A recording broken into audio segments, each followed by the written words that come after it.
ગુજરાતમાં પ્રથમ વખત આરટીઓની સૌથી મોટી કાર્યવાહી કરવામાં આવી રહી છે. સુરત આરટીઓનો ટેક્સ નહીં ભરનારા બસ માલિકો સામે મોટી કાર્યવાહી કરવામાં આવી હતી.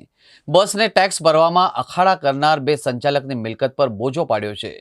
બે બસ માલિકોની મિલકત પર આરટીઓ દ્વારા બોજો પાડ્યો છે. આરટીઓએ ભાવનગર અને ગરિયાધાર તળાજાની જમીન પર બોજો પાડી દીધો છે. માન્ય કમિશનર સાહેબની સૂચનાથી આરટીઓ સુરત અને એના ઇન્સ્પેક્ટરશ્રીઓની તમામ ટીમ દ્વારા જે કોઈ વાહનોના માલિકો છે, ખાનગી વાહન માલિકો અને ટેક્સ જેમના બાકી છે એવી કોમર્શિયલ વ્હીકલમાં પ્રવૃત્તિ કરી રહ્યા છે એ તમામની સામે ટેક્સ ડિફોલ્ટરની કાર્યવાહી કરવાની હાલમાં ચાલુ છે.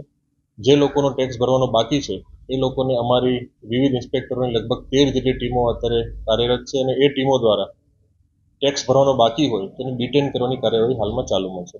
આ દરમિયાન ઘણા બધા ટેક્સ ડિફોલ્ટર દ્વારા ટેક્સની રકમ ભરવામાં પણ આવી છે અને જે લોકો ટેક્સની રકમ નથી ભરી રહ્યા અથવા સરકારશ્રીના નાણાં જેના ભરવાના બાકી છે એ તમામની સામે નિયમ અનુસારની કાર્યવાહી કરી રેવન્યુ રાય વસૂલાત કરવા માટે અત્રેથી રેવન્યુ ઓફિસર દ્વારા એના જે તે મિલકત છે આખા ગુજરાતમાં એની શોધી અને એની પર બોજો પાડવાની કાર્યવાહી હાલમાં ચાલુમાં છે.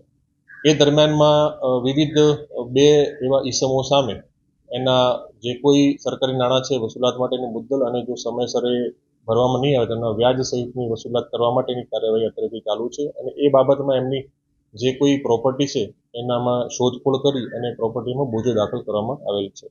ઉપરાંત આ બસો અહીંયા વિવિધ સમયાનુસાર નોટિસો આપી એની વસૂલાતની કાર્યવાહી ચાલુમાં છે, પરંતુ સમયસર ન ભરે 3 મહિનાથી વધુનો સમય થઈ જાય તો એની સામે અત્રેની ટીમ દ્વારા ઘનિષ્ઠ રીતે કાર્યવાહી કરી અને રેવન્યુ રાય વસૂલાતની કામગીરી હાલમાં ચાલુમાં છે.